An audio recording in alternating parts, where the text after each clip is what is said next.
Halo adik-adik, pada hari ini kita mau belajar tentang pemetaan data. Pertama-tama kita akan memahami macam-macam grafik. Grafik pertama itu ada garis lurus. Ini itu memiliki fungsi linear yang memiliki bentuk umum fx sama dengan ax plus b.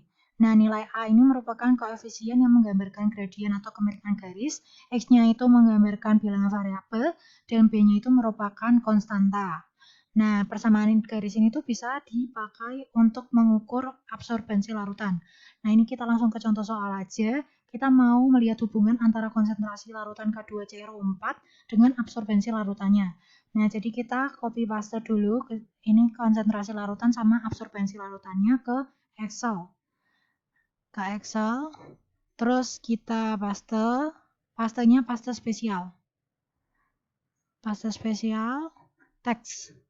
Jadi bisa dibaca angkanya. Nah, terus ini kan masih kebacanya sebagai huruf, bukan nominal. Maka kita harus find and replace. Replace dari koma diubah jadi titik. Terus replace all. Replace all, oke. Terus ini kan udah bisa kebaca. Tinggal diseleksi, insert, masukkan scatter. Scatternya aku pakai yang ini. Terus nanti kita kasih trend line. Trend line-nya linear. Terus jangan lupa di display equation sama R-square. Jangan lupa juga ini diganti ya judulnya jadi kurva standar K2CrO4. Terus aksis title-nya diganti absorbensi sama konsentrasi larutan. Nah, yang kedua kita mau belajar tentang parabola. Parabola itu merupakan bentuk fungsi AX kuadrat plus BX plus C. Jadi ini sama aja dengan fungsi persamaan kuadrat. Jadi kalau misalnya A-nya itu lebih besar daripada 0, itu berarti kurvanya tuh akan terbuka ke atas. Kalau yang A-nya kurang dari 0, itu akan terbuka ke bawah. Nah, ini kita langsung aja ke contoh soal. Di sini ada fungsi kuadratnya y x kuadrat min 5x plus 6. Nah, terus kita di sini jadi lihat kalau ada x sama y-nya. Kita copy paste ke Excel. Nah, copy pastenya paste spesial juga, di paste yang teks. Nih, terus habis itu kita copy paste lagi di sel yang lain, terus jangan lupa ditranspose. Jadi bisa kebaca value numbernya. Nah, nih, value transpose. Nah, nanti berubah jadi kayak gini. Terus tinggal aja di insert, scatter. Nah, ini nanti udah jadi kayak gini. Jangan lupa kasih trend line. Trend line-nya itu kita pakai logaritma. Logaritma, jangan lupa di display equation sama R-square. Jangan lupa juga diganti judulnya kurva parabola, terus aksis title-nya juga diganti. Terus selanjutnya kita masuk ke latihan soal yang parabola. Nah, ini di latihan soalnya itu kan ada ini ya, waktu sama kadar air. Nah, ini ada banyak ulangan. Ini cara ngerjainnya tuh kalian tuh buat grafik antara X-nya itu waktu sama kadar air. Kadar airnya tuh Y. Nah, ini kan kadar airnya kan banyak ulangan. Itu kalian average dulu. Jadi per tiap waktu itu ada average-nya. Jadi misalnya waktu 0 hari itu average dari 5 ulangan ini. Waktu 1 hari juga average-nya. Nah, kayak gitu nanti kalian udah dapet X sama Y, kalian buat grafik. Grafik kasih trend line, jangan lupa. Terus selanjutnya kita mau belajar tentang hiperbola. Hiperbola itu tuh bangun datar yang saling bertolak belakang dan tegak lurus memotong bangunan kerucut tanpa memotong bocahnya. Nah, ini tuh ada banyak macam hiperbola, itu bisa dibaca di sini. Terus langsung aja kita kerjakan latihannya. Nah, di latihan ini kan banyak kan nilai X-nya. Nah, tapi kita tidak punya nilai Y. Jadi kita cari nilai Y-nya tuh dimasukin X-nya ke persamaan ini. Udah, kalau udah dapat nilai X sama Y, terus kalian seleksi, kalian buat grafik, terus kasih trend line. Selesai. Terus selanjutnya kita belajar eksponensial. Eksponensial itu tuh merupakan bentuk dari perkalian berulang. Nah, ini misalnya ada 1 juta. 1 juta itu berarti perkalian berulang dari nilai 10 6 kali. Jadi bentuk eksponennya itu 10 pangkat 6. Nah, langsung aja kita masuk ke latihan soalnya. Nah, ini ada pertumbuhan Escherichia coli. Nah, ini kan udah tahu X-nya berapa. Nah, tapi kita belum tahu Y-nya. Nah, makanya dimasukin aja Y-nya tuh pakai rumus ini 10 pangkat X. X-nya nanti dari sini. Nah, kalau udah tahu, baru nanti kalian seleksi X sama Y buat grafik. Jangan lupa bikin trendline-nya. Lanjutnya kita masuk ke logaritma. Nah, logaritma itu punya bentuk persamaannya tuh fx sama dengan ln x. Nah, ini langsung aja kita masuk ke contoh soal. Nah, contoh soal pertumbuhan mikroba pada arem-arem. Ini hari sama jumlah koloninya kita copy paste. Nah, ini suruh dalam perhitungan log ya, teman-teman. Berarti kita copy paste masukkan ke sini. Kopinya copy paste spesial. Paste spesial yang teks, jadi bisa kebaca. Terus langsung kita buat nilai log. Cara pikir nilai lognya itu sama dengan log 10 karena kita pakai log basis 10. Masukin numbernya di sini. Selesai. Terus diterap. Oke. Terus habis itu kita copy paste hari sama nilai lognya. Terus kita buat grafiknya. Di insert scatter. Jadi dia kayak gini. Nah, ini nanti tinggal kalian ganti namanya jadi pertumbuhan mikroba dalam alam-alam. Terus aksisnya diganti, jangan lupa dikasih trendline. Trendline-nya pakai logaritma. Ya, lanjutnya kita belajar tentang Frankenstein. Frankenstein itu tuh merupakan grafik yang menggambarkan hubungan dari dua atau lebih fungsi yang berbeda.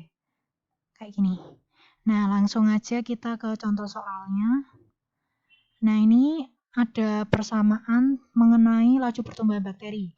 Kita copy paste dulu di Excel, terus kemudian kita tahu kalau waktu penelitiannya dilakukan selama 10 hari, terus nilai X-nya itu adalah harinya, dan juga nilai Y-nya menunjukkan jumlah bakteri yang tumbuh dalam 10 pangkat 5 CFU per mili.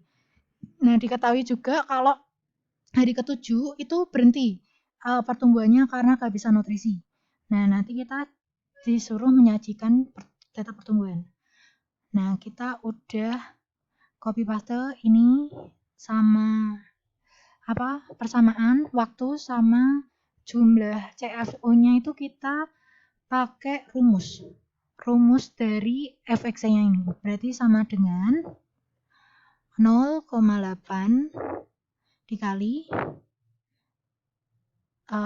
X-nya ini harinya pangkat 2, terus ditambahkan sama 2 kali X, 2 dikali sama X-nya ini, terus ditambah 1. Terus tinggal di-drag ke bawah. Seperti ini. Nah, tapi tadi kan kita lihat kalau dari 7 itu tuh pertumbuhannya udah berhenti. Berarti ini diganti nilainya 54,2 sama. Pokoknya sama kayak hari ke-7. Pokoknya hari ke-8 sampai 10 itu pertumbuhan sudah berhenti jadi 54,2 semua. Nah, langsung kita seleksi, kita buat scatternya.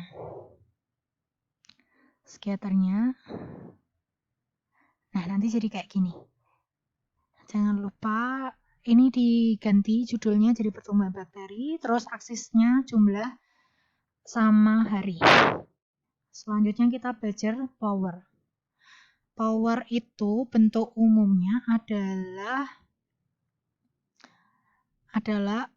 Y sama dengan AX pangkat B. Nah, nanti kita langsung lihat contohnya aja. Nih, contohnya ini kan disuruh bikin grafik fx power yang ganjil sama genap, pangkat ganjil sama genap. Ini aku sudah buat. X sama X-nya itu bisa dimisalkan aja 1 sampai 10 misalnya. Nah, ini adalah Y dari X pangkat 2, ini Y dari X pangkat 4, ini Y dari X pangkat 6. Yang ini juga sama, dari X pangkat 3, X pangkat 5, sama X pangkat 7. Nah, ini sama-sama sih mereka berdua punya kesimpulan bahwa kalau semakin tinggi derajat X-nya, itu tuh berarti nanti makin mendekati sumbu Y grafiknya ini. Yang ini juga sama.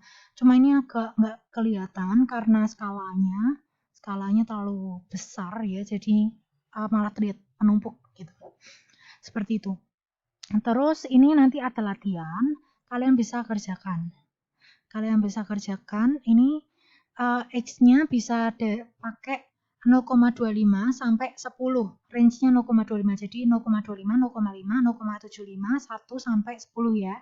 Kayak gitu. Nah, selanjutnya kita belajar polinomial. Polinomial itu persamaan dari variabel X dari berbagai orde. Dengan kekuatan X tertinggi itu disebut dengan derajat polinomial. Nah, langsung aja kita ke contoh soal. Ini ada jumlah bakteri selama 15 hari. Itu pakai persamaan ini. Kita langsung aja copy paste persamaan ini ke Excel. Terus kita bikin hari 1 sampai 15. Nah, terus kita masukkan rumusnya ini ke sini. Jadi kayak gini. Terus nanti langsung dibuat scatternya. Nanti dapat deh kayak gini. Jangan lupa pakai trendline. Trendline-nya polinomial orde yang kedua. Nah, dari sini kita tahu kalau pada hari yang ke-17 itu hari ke-15 itu udah ada 17.728 jumlah bakteri yang tumbuh. Dan persamaan garisnya adalah ini, 124x kuadrat min 796x plus 122. 1222. Terus selanjutnya kita mau belajar Arrhenius yang terakhir. Arrhenius itu tuh digunakan untuk menghitung laju degradasi produk. Nah, ini ada rumusnya. Langsung lihat aja ke latihan. Ini latihannya tuh gampang. Kalian tinggal ngikuti rumusnya ini. Terus nanti kalian cari viskositas Curie pada suhu 47 derajat Celcius. Jadi nanti kalau udah dihitung pakai rumus yang ini sama rumus yang ada di catatan ini, nanti kalian cari viskositas 47 derajat Celcius dengan mengubah suhu Kelvin menjadi Celcius setelah melakukan perhitungan. Selesai. Ya, selamat belajar. Ya, demikianlah pembelajaran pada hari ini. Semoga jelas. Kalau ada pertanyaan bisa cek asdosnya dan selamat mengerjakan latihan soalnya.